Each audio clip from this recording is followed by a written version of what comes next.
It's recording. Sorry.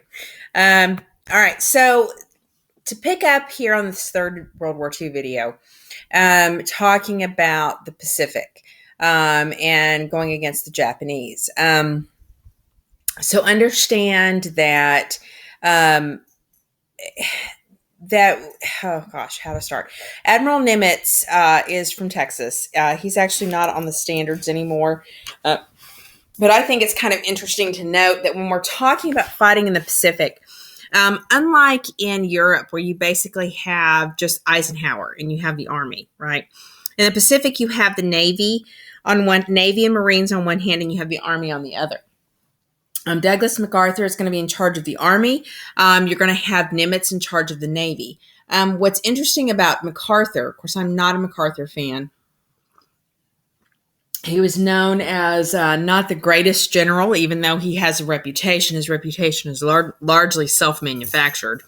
Um, and he's going to basically kind of, due to some of his own mismanagement, we probably would have lost the Philippines anyways, because the Japanese were really an overwhelming force in December of 41, January of 42.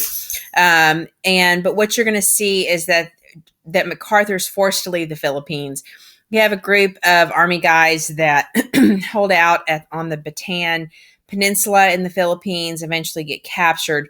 This is where the Bataan Death March comes from. This is marching the soldiers up from Bataan up into on the island of Corregidor into was it Camp McDonald? I think was the name of the POW camp. And of course, conditions in the POW camps were just horrendous, absolutely horrendous. And in fact, the Japanese will face war crimes trials for the way they treated POWs. And it was mostly Americans, but it wasn't just Americans. It was the British. It was native Asian populations, whether it was Filipino or Korean or whatever. They were that kind of ethnic superiority, that sense of military superiority. And for the Japanese, the idea of surrendering was, you didn't deserve to live, right? And so they tended to treat people very much that way. So understand that we've got lots of aircraft carriers. Planes become incredibly important in World War II. They had emerged a little bit in World War I, but we see very quickly, especially with the Pearl Harbor attack, where they're launching planes off of aircraft carriers and that kind of thing. But this is really kind of the new mode of war. And this is kind of one of the ironies of Pearl Harbor, right? In destroying some of our ships, because of our industrial capability, we're then able to create modern ships, right? Aircraft carriers, that kind of thing. And I'm not enough of a military historian. My husband can tell you all kinds of details about planes and carriers and all that kind of stuff. I don't know enough to tell you that kind of detail, but I can tell you that very rapid kind of innovation and development of technology as far as planes are concerned. So the Philippines get lost. That's kind of another defeat right after Pearl Harbor. What will happen in April of 1942 is the Doolittle raid. If you've watched the more recent, Ben Affleck version of Pearl Harbor, you've seen it. That movie ends with the Doolittle raid. The Doolittle raid doesn't get a whole lot of attention, really, and I don't know that it has a strong attack on Japan. They drop some bombs on Tokyo. It's not that they have a massive impact, but it does kind of shift Japanese policy because it makes Japan. Sorry, my Yorkie's being weird. But, it does make Japan go, oh, crap, we didn't knock the United States out as much as we thought. So it kind of causes Japan to stop expanding its territory and focus in on, let's dig in. Let's make sure we hold the territory we've got. And so that actually kind of protects Australia to some extent. And I think it's very important for you to kind of see that. This one map that the one on the left, if you can pull that up and look at it more closely, you can see this is a list of all the different kind of battles in the Pacific. And so this kind of really gives you a picture. Fighting in the Pacific was not full-scale land battles. These were, island hopping, taking your planes, attacking a position, then getting Marines or Army guys to go take another position. and you had this, had jungle conditions in some places, and other places it could be cold. It just was incredibly challenging in the Pacific, and I think that it's very important for you to understand that fighting in the Pacific was incredibly hard. You also see, this shows you kind of the map of the Bataan Death March from Corregidor. You need to be sure you know that the Bataan Death March does pop up on the STAR test, mostly just kind of as an example of cruelty by the Japanese, and also as a consequence of Pearl Harbor and, that kind of thing. So you see that these were forced marches. Men who didn't, who slowed down were shot. They weren't allowed to eat. They weren't given anything to drink. Really horrendous conditions. Again, I just can't tell you enough how awful things would have been. So there was just no quarter given to these soldiers. And if you've seen the movie Unbroken, that kind of shows you a little bit about that as well. So Japan will begin to dig in after the Doolittle raid. What they want to do is that they have this plan of another decisive battle. So Pearl Harbor didn't turn out to be quite as decisive as they had hoped. So let's try for another decisive battle. And so what they're going to do is they're going to kind of trigger one attack in what is called the Battle of the Coral Sea, which is just east of Australia. Their real attack is the island of Midway, which is kind of in the middle of the Pacific. It's not terribly far from Hawaii. So it's intended to be kind of a close strike again, to really kind of threaten the United States. And so their idea was that the U.S. would be distracted by the Battle of the Coral Sea and would focus all their energy on that because they want to protect Australia. But here's the thing. The U.S. has cracked the Japanese code. So by June of 42, Admiral Nimitz knows what the plan is, right? And again, this is another one of those kind of side notes of World War II that I think gets overlooked. Code breaking and cryptography is incredibly important in World War II. The U.S. manages to crack the Japanese code, so we get to read their plans ahead of time. The British crack the German code, so they get to read their plans ahead of time. And in the meantime, the Japanese cannot crack the American code, right? We use Navajo code talkers. We take the Navajo language. It's actually a double layered code. So it's the Navajo language, and the Navajo language is coded for other things within the military. So they take Navajo Indians, and if you've ever seen the movie The Wind Talkers, it's kind of a dramatization. It's not 100% accurate, but it's fairly accurate of kind of what happens to these Navajo Indians and how they're so incredibly important to American success in fighting in the Pacific, especially because the Japanese were vicious fighters, and they would dig in, and they would ambush. For the Germans, for them, they would attack and try to keep you from taking a beachhead, right? And they would do everything they could that way. But for the Japanese, what they would try to do is wait till you got, all your equipment unloaded, and then they would attack you, right? So there's a lot of, really difficult fighting situations in the Pacific. And the Navajo code talkers are incredibly important. So after I digressed, so the Battle of Midway, this is the turning point. If there's one thing you need to know about World War II, you need to recognize the Battle of Midway is a turning point in the Pacific. Often this will pop up on the STAR test. This is one of the few battles. There's not very many battles that are specifically mentioned in our standards. This is one of them. So you want to be sure that you know that. I think that that when the U.S., because we broke their code, so we're prepared, we don't take the bait. I mean, we still fight in the Battle of the Coral Sea. It's not like we don't fight them, but we don't divert all of our resources. We make sure and hold some of our resources back.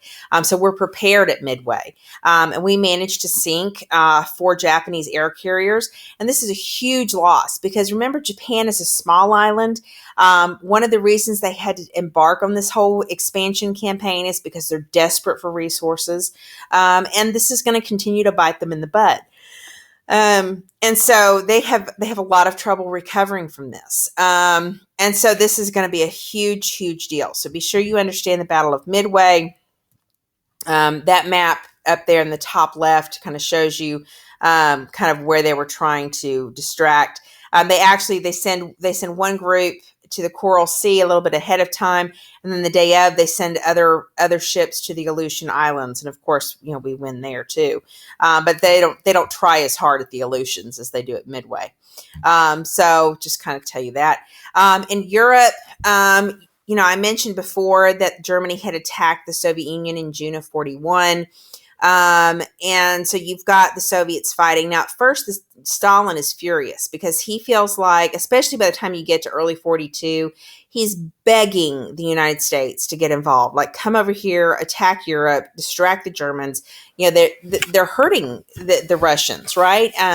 The German campaign into Russia called Operation Barbarossa. Well, actually, that's the one going to Stalingrad.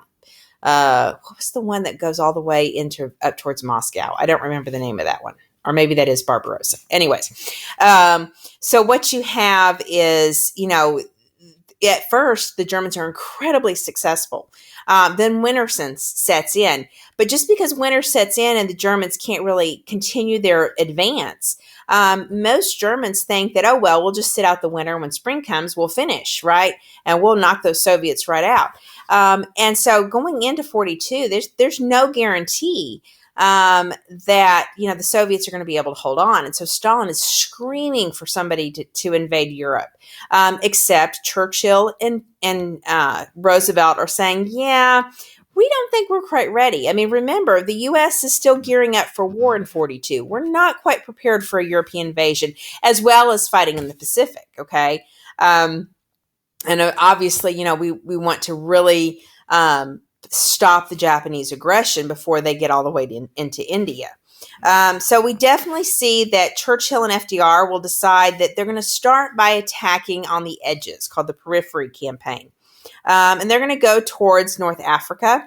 They're also going to have, we call it the Battle of the Atlantic. This is, the U.S., you're going to have this period, especially in 42, where the Germans haven't quite been knocked out or they're not seriously on the ropes yet. And the U.S. is using the convoy system like they had used in World War I. And this is where those Liberty ships are so incredibly important. And the American production is so incredibly powerful because, especially in 42, the Battle of the Atlantic is a pretty big deal. And then, of course, once we kind of get control of the Atlantic, that's going to enable us to have the North African campaign. I want to mention Stalingrad briefly. It's not truly, because Stalingrad is not an American battle, but you need to understand that in spring of 42, Hitler, decides, things have thawed out. He thinks, oh, hey, we can launch our offensive again. I can sweep in and I can, defeat Stalin. And plus he's desperate for resources by 42, right? I mean, he's fighting Britain. He's now he's declared war on the United States. He's fighting the Soviet Union. So he wants to claim as much resource as he can. Stalingrad is Stalin's namesake, plus it's an oil-rich region. And so he wants to control all of that. Basically, Stalin will order that city held at all costs. And if you've ever watched Enemy at the Gates, which is a movie with Jude Law, or if you've played the Call of Duty World War II versions, you can definitely kind of are familiar with how awful the fighting was there. I mean, they literally would unload people off of the ships, and the Soviets would point a gun at their own soldiers and tell them to march forward and attack the Germans, right? So if you were some poor Russian guy or Ukrainian or something, you would be given, a gun and told to go fight the Germans. And if you didn't, keep advancing, they would your own people would shoot you. It was really horrific. So understand that Stalingrad is perceived as kind of a turning point in the European campaign, because when the Soviets are able to hold Stalingrad, this is where they begin to march a counteroffensive. And this is why Stalingrad matters, right? Is that, in 42, it's early 42, before Stalingrad happens, Germany seems pretty strong and powerful. by the time they've not been able to take Stalingrad and they've been had their butt kicked a couple times by the Soviets. And that might be a bit of an overstatement. My husband would probably correct me on that because I don't know that saying they got their butt kicked, because certainly the Germans were able to reconstitute themselves several different times. But they aren't able to take Stalingrad, and the Soviets hold on, and then they start pushing westward, and pushing westward means that the Germans are starting to have to fight backward. They're fighting back towards their own country. And so this is going to help the United States, especially when you consider that they're going to go into Operation Torch, right? So this is Operation Barbarossa. That map on the top left kind of shows you kind of the extent of the German campaign, specifically Stalingrad. So if you're a huge World War II buff, you're going to want to study Stalingrad. It's incredibly fascinating. If you want a depressing story, you should read about Leningrad. Leningrad's awful. People were like starving and eating rats and resorting to cannibalism and all kinds of fun stuff. So you have Operation Torch. Operation Torch is the invasion of North Africa.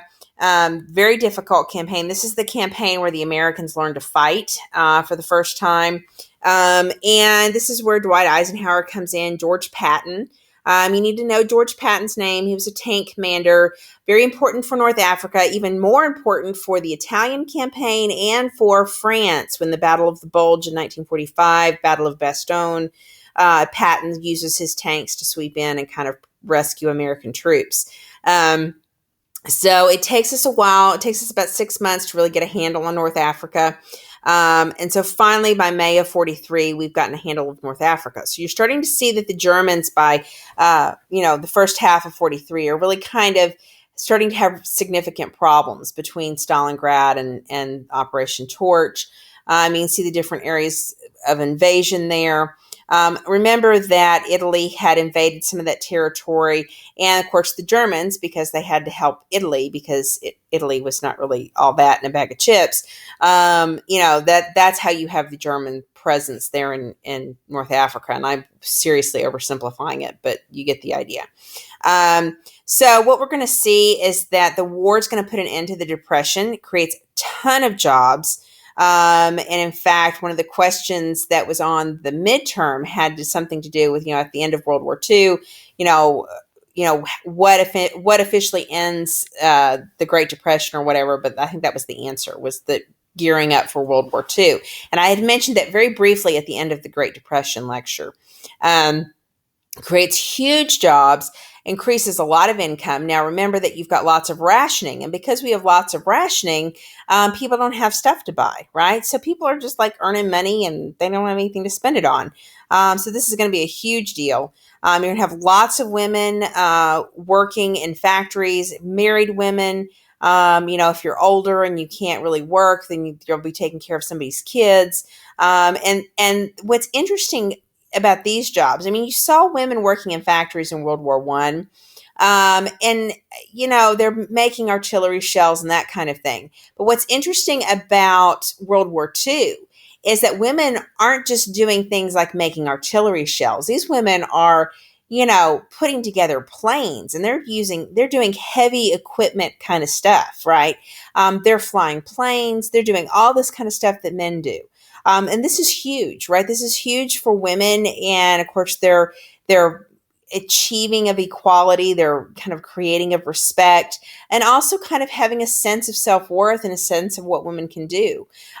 Many of these women that work during World War II will step aside when the men come home, out of patriotism, out of loyalty, also because, they want to have families. They want to celebrate the end of the war. They want to go back to a quote unquote traditional lifestyle. But they're not going to forget the experience of World War II. And this is why you're going to have the emergence of the feminist movement that starts in the 1960s, because this is going to be a profoundly changing experience, just like it was a profoundly changing experience for Blacks and for Latinos and, for any minority. Like I mentioned before, this is the reimagining of American society. World War II took such an all-in kind of mindset that's what it took, right? Um, so you definitely see that this is going to be a huge thing. You want to be familiar with the term Rosie the Riveter. This was kind of a propaganda ad campaign. That the version I have in front of you is the Norman Rockwell version of Rosie the Riveter. There's the more famous one where she's kind of got her arm, kind of like flexing her muscle. And what you see is, that was used to convince women that it's patriotic, it's feminine, all this kind of stuff. If you look at that Norman Rockwell picture, she's got her foot on the book Mein Kampf. She's got kind of a halo around her head. Got that big riveter gun there. I don't totally get why he has her painted so kind of, muscular, but oh well. The whole idea was that women were meant to be told, this is that it doesn't mean you're not a girl because you're making planes, and that kind of thing. Again, do the job he left behind. And so there's huge change for women. African Americans, factories initially wanted to hire white women over blacks. But what will happen is that A. Philip Randolph and some other black leaders will threaten a march on Washington if they don't start getting some of these factory jobs and if they don't start getting some fair recognition and equal pay. So one of the interesting things about FDR is, notice this is happening in 41 before we actually are at war. Executive Order 8802, which will prohibit discrimination in defense industries and government jobs.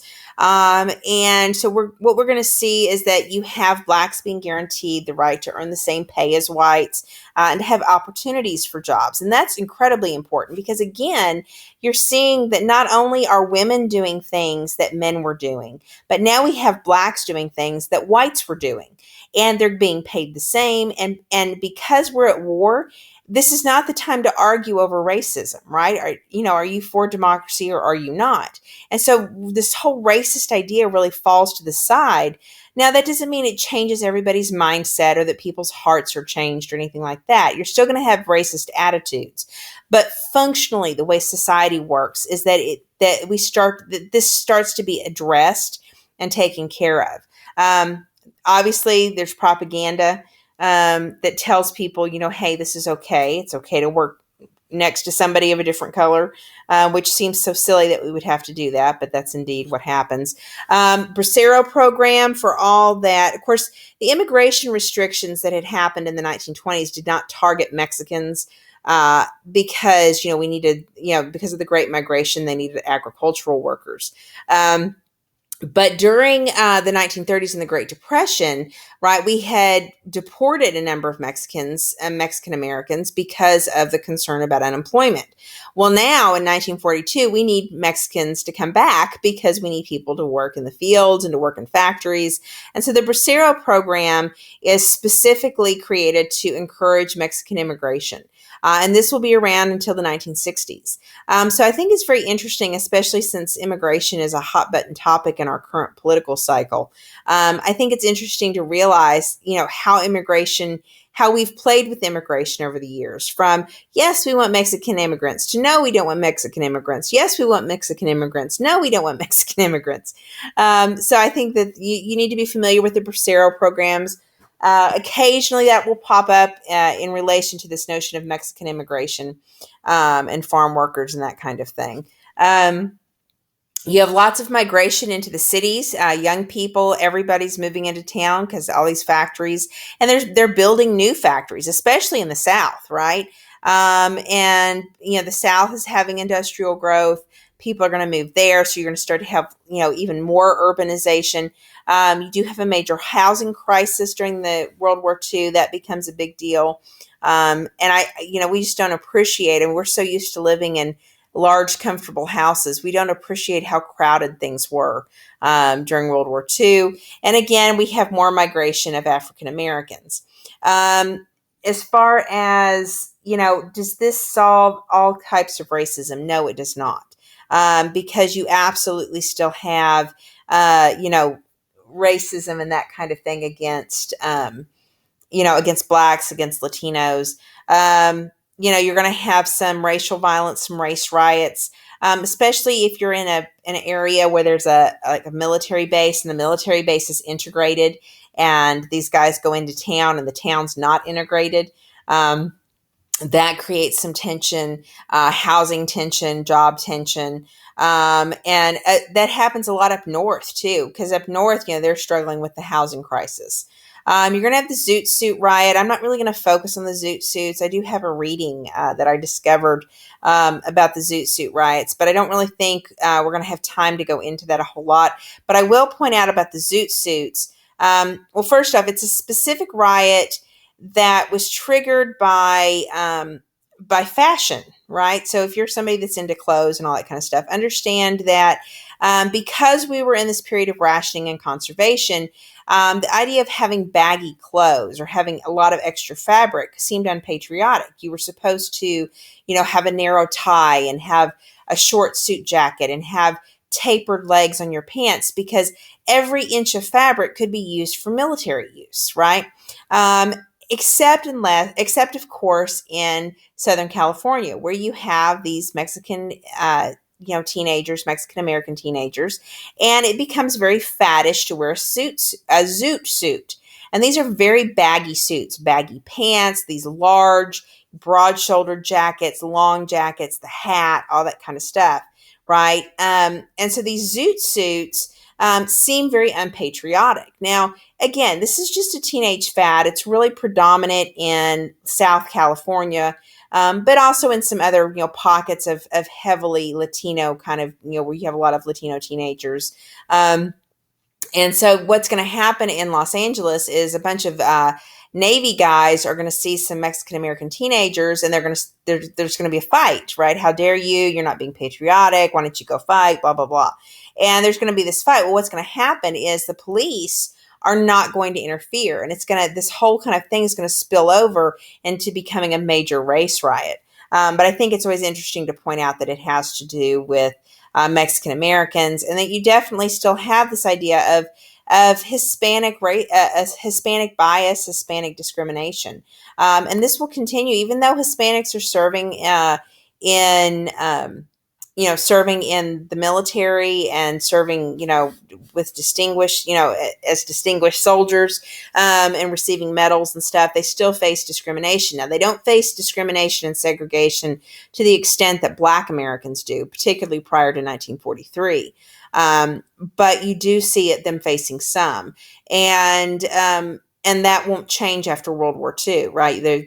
This is, again, part of why this is the development of the American Civil Rights Movement.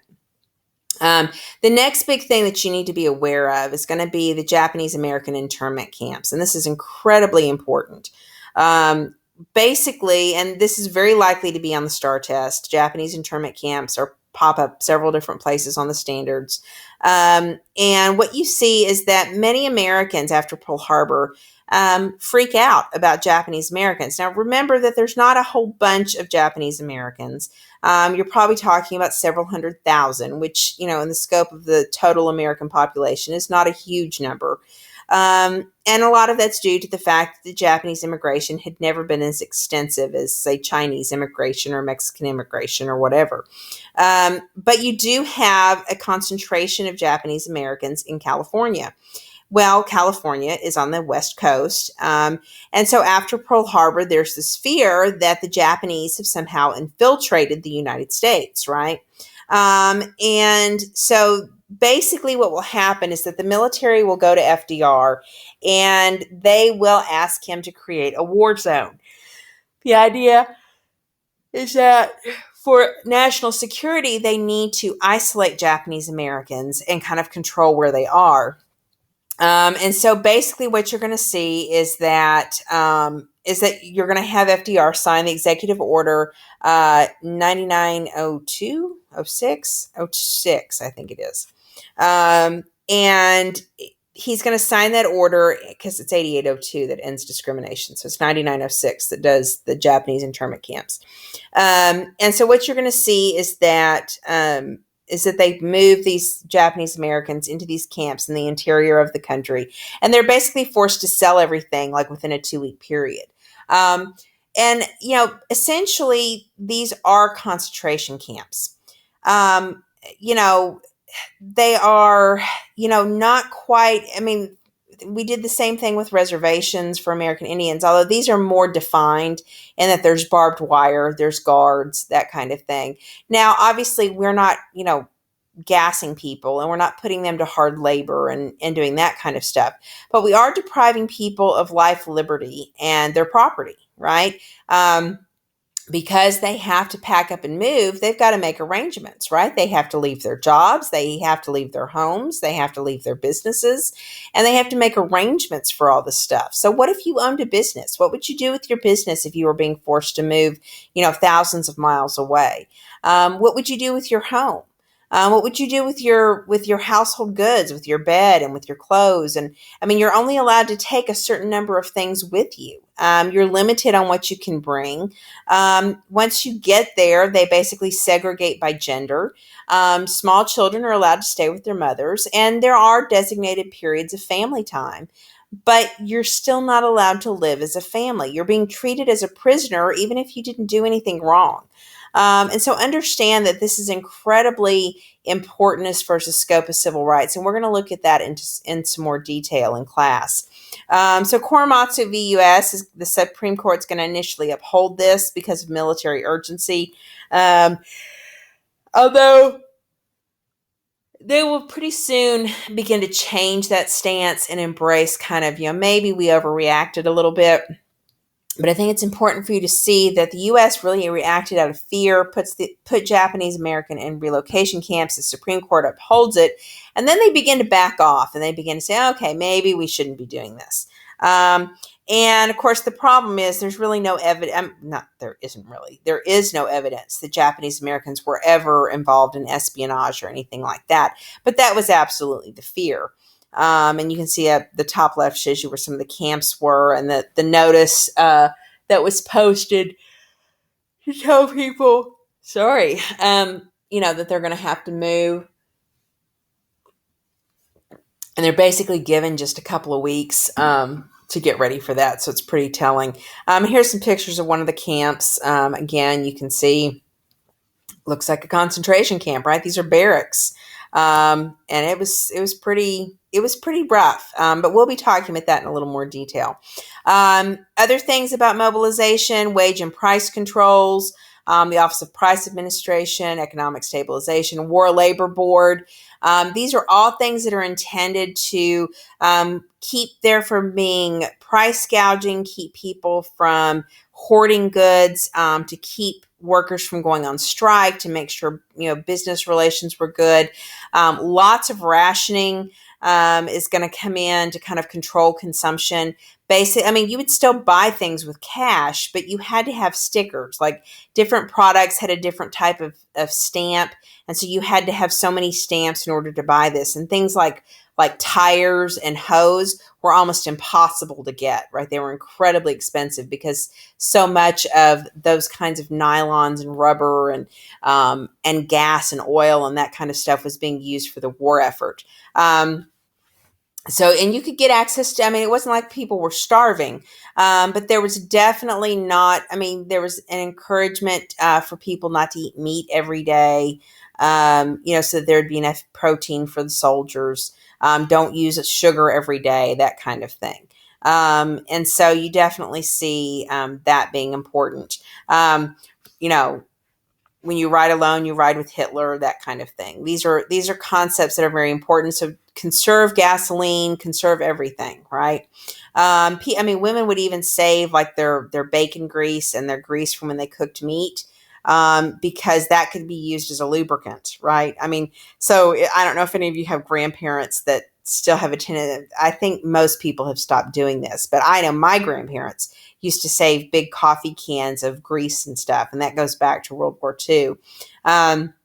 Victory gardens pop up on the STAR test periodically because one of the strands that they like to emphasize with World War II is the notion of volunteerism and how Americans volunteered, whether it was to do a job that they weren't used to doing or whether it was, to grow their own gardens so that they didn't have to take resources away from the military, or whether it was to participate with rationing or whatever. One of the big things that the state of Texas wants you to know is that Americans often pitched in and worked together to make things happen during World War II. You have scrap drives. A lot of these were done by children, and so you can see that that was very important. Whew. I am so sorry for yawning. It's 9 o'clock here, so that's why I'm yawning. Lots of propaganda. Don't talk about your job. Many people were working in defense industry, so this idea that you would blab your mouth and talk about what you were building or what you were making or what plans you saw was a big deal. That you should be very careful about that kind of thing. Another aspect is paying for the war. We saw this with World War I, the idea of selling bonds. Bonds were very important. We also raised taxes. And so be sure you understand what a war bond is. If you don't, you need to ask me about it. Basically, it's like a low interest loan that we as citizen, or I as citizen, buy a bond. I hold on to it for a certain amount of time, and I get a guaranteed return on it. Stimulates money for the government to pay for the war, but taxes do that too. And the government's still going to end up with a deficit after World War II, just like we did after World War I. But war bonds pop up on the STAR test as being something that gets used quite a bit. The next major battle you need to be familiar with is going to be D-Day. D-Day is, of course, June 6th, 1944, Saving Private Ryan. Of course, I haven't really touched on, actually, I take that back. Let me rewind. I'm not talking about D-Day. I'm talking about the invasion of Italy. And I think, let me see, I think we're going to finish this, then I'm going to stop it and record a fourth one. All right, so basically we have the invasion of North Africa in 1942 that becomes successful. The Casablanca Conference in Morocco is going to be January of 43 after we've established control over North Africa. Stalin is not there at the Casablanca Conference. This is where FDR and Churchill agree to attack up through Italy to actually open up a front in Europe itself. Still doesn't make Stalin happy. He wants a direct attack on Germany, but they're going to attack through Italy. And so that is kind of the game plan. You see, again, Churchill and FDR planning together. Strategic bombing becomes very important. We're dropping tons and tons of bombs. This is about the time when you have the bombing of Dresden and that kind of stuff. One of the interesting things about strategic bombing is it's really sold to everyone as a way of having, kind of fighting the war at a distance, that we drop bombs and our soldiers don't face as much risk. The reality is strategic bombing was incredibly dangerous for the pilots and for anybody that was in those planes. But it definitely causes a great deal of damage. There's been some historians who have criticized the strategic bombing, saying that it doesn't really, that its return was not that great, that it didn't knock Germany out that well. And yeah, that's a debate above my pay grade, I guess you could say. I don't know, but it's important that you know that there was lots of bombing going on all over Germany, all over, anywhere the Germans were held up, especially their industrial centers. It was intended to create shortages. It does create some shortages, but I don't know that it really knocks Germany out. It also has a lot of casualties. So one of the reasons why there's so many casualties in World War II is going to be because of the strategic bombing. All right, I think I'm going to stop here so that we can pick up with striking up through Italy and kind of wrap up World War II and go from there. All righty.